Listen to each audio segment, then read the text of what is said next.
కానీ వైఎస్ఆర్సీపీ గవర్నమెంట్లో మెడికల్ కాలేజీలు ఏమి రాలేదు, అడ్మినిస్ట్రేటివ్ శాంక్షన్లు జరగలేదు, జీవోలు ఇష్యూ కాలేదు, కాలేజీల ఎస్టాబ్లిష్మెంట్ జరగలేదు, అసలు పనులే మొదలు కాలేదు. అందుకోసం అని చెప్పి మేము ఈరోజు క్యాన్సిల్ చేస్తున్నామంటే that is a different issue.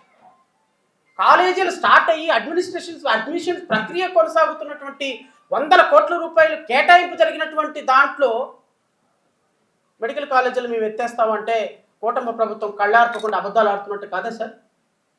మినిస్టర్లు అబద్ధాలు ఆడుతున్నట్టు కాదా సార్? ముఖ్యమంత్రి అబద్ధాలు ఆడుతున్నట్టు కాదా సార్? అబద్ధాలు ఆడుతున్న వాళ్ళని కనీసం ప్రశ్నించకుండా ఓజీ షూటింగుల్లో, కేజీ షూటింగుల్లో, పీజీ షూటింగుల్లో షార్ట్లు వేసుకొని సినిమాలు తీసుకుంటున్నటువంటి పవన్ కళ్యాణ్ని ఉప ముఖ్యమంత్రిగా అయినందుకు ప్రశ్నించొద్దా సార్? సో కాబట్టి అబద్ధాలు ఎప్పుడు కూడా వాస్తవాలు. సో ఈ వాస్తవాల్ని మనం మరుగున పడేసి అబద్ధాలు ఆడతాము, నా దగ్గర అధికారం ఉంది, సో నేనేం చేసినా కూడా నడిచిపోతుంది బండి అంటే చంద్రబాబు నాయుడు గారికి ఇది ప్రజాస్వామ్యం సార్. ఈ ఇంటర్నెట్ యుగంలో ఎవరూ కూడా మీరు అనుకున్నట్టుగా మీరు చెప్పిన అబద్ధాలు నమ్మే పరిస్థితులు లేరు అని మరొకసారి వారికి వినపం తెలియజేసుకుంటూ, ఎందుకంటే మీలాంటి డాక్టర్స్ నేను కూడా కొన్ని విషయాలు చెప్పాలి. ఏసీ కాలేజీలో నేను చదువుకున్నప్పుడు భోజనానికి వెళ్ళాలి అంటే భయపడిపోయేవాడు. ఏసీ కాలేజ్ హాస్టల్, డిగ్రీ నేను బీకామ్ అక్కడ చదివాను. అంటే కంట్రోల్ బియ్యం వచ్చాయి, రేషన్ బియ్యం. ఒక పెరుగు మజ్జిగ అంటే పెరిగిచ్చేవాడు కాదు, మజ్జిగ పోసుకుంటే దాని నిండా పురుగులు ఉండేవి. అంటే పురుగుల అన్నం తిని, అంటే మజ్జిగ కొన్ని సందర్భాల్లో కూర కూడా తినేవాడు. ఒక 600 మందికి 1 కేజీ ఆయిల్ ఇచ్చేవాడు.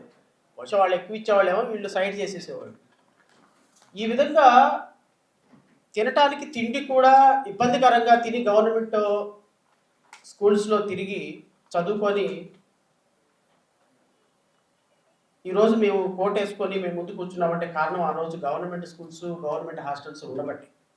లేకపోతే మాలాగా ఈరోజు ఈ కోట్ వేసుకునే అర్హత, 30 సంవత్సరాలకి జడ్జి అయ్యే అర్హత నాకు ఎప్పటికీ వచ్చేది కాదు ఈ జీవితంలో, ప్రైవేట్ కాలేజీలో ఉన్నట్టయితే. ఎందుకంటే మా పిల్లలు, మేము ఇప్పుడు ఈరోజు ఈ స్థాయిలో ఉన్నాం కాబట్టి మా పిల్లల్ని ప్రైవేట్ స్కూల్లో చదివించుకోగలుగుతున్నాం. మా తండ్రులు వాళ్ళ పరిస్థితి అది కాదు కదా. ఈ దేశంలో, ఈ రాష్ట్రంలో ఇప్పటికీ 80% Madiga SC, ST, BC, minority వాళ్ళు సోదరులు ఉన్నారు, మైనారిటీ సోదరులు నాకు తెలుసు. ఒక గవర్నమెంట్ ఉద్యోగం ఉన్నటువంటి మైనారిటీ ముస్లిం పిల్లోడు దొరికితే వరమే.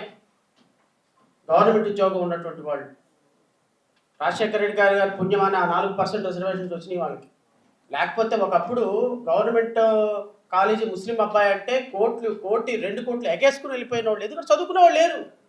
ఏ దర్జీ పని చూసిన వాళ్ళే, ఏ చికెన్ షాప్ చూసిన వాళ్ళే, ఏ మెకానిక్ పని చూసిన వాళ్ళే. మన గ్రామాల్లో, రూరల్ మండలాల్లో చదువుకునే ముస్లిం పిల్లలు. గవర్నమెంట్ కూడా పవన్ కళ్యాణ్ మేబీ ఉప ముఖ్యమంత్రి అవ్వచ్చు. నువ్వు ఉప ముఖ్యమంత్రి అయిపోయినావు, నీ అదృష్టం కొద్దీ 10th క్లాసు మన ఆయన క్వాలిఫికేషన్ ఏందని అఫిడవిట్లో చూస్తే ఎలక్షన్ కమిషన్లో SSLC అని ఉంది. 10వ తరగతి చదివిన ఆయన ఈవెన్ ఇంటర్మీడియట్ అని కూడా రాసుకోవాలి.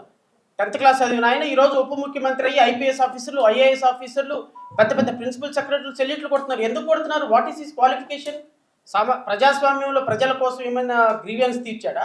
లేకపోతే ఏమైనా ఒక లాయర్గా, సామాజికంగా, న్యాయమూర్తిగా ఏమైనా పనిచేసాడా? ఒక IAS ఆఫీసర్గా పనిచేసాడా?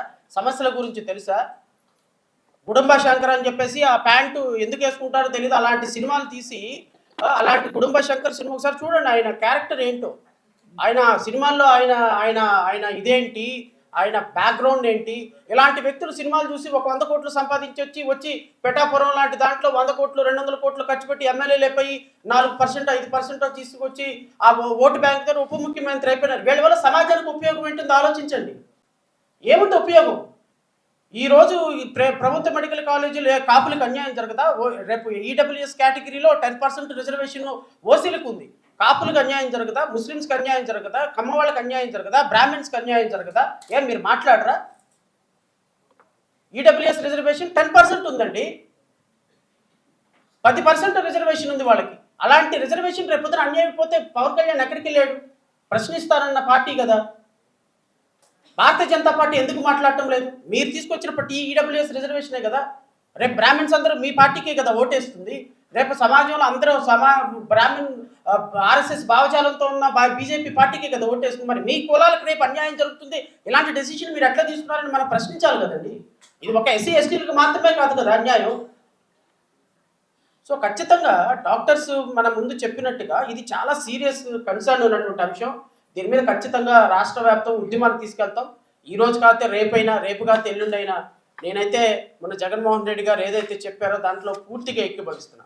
2029 ప్రభుత్వం మారిన తరువాత ఎవడైనా సరే ఈ ప్రభుత్వ మెడికల్ కాలేజీల్లో టెండర్లు వేసి 100 కోట్లు దోచుకుందామని చూశారు అంటే చూసిన వాళ్ళని 100 కోట్లకి 100 కోట్ల పనిష్మెంట్ తోటి మొత్తం ప్రైవేట్ కాలేజెస్ మొత్తాన్ని క్యాన్సిల్ చేసి వాళ్ళు ఎవరెవరైతే టెండర్లు వేసారో వాళ్ళందరినీ జైలుకు పంపించే కార్యక్రమం కూడా చాలా సీరియస్గా జరుగుతుంది.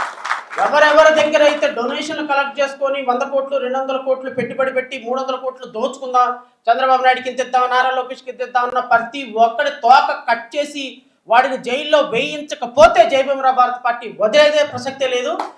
అఫ్ కోర్స్ రేపొద్దు ఇది జరిగి తీరుతుంది, మీరు రాసి పెట్టుకోండి.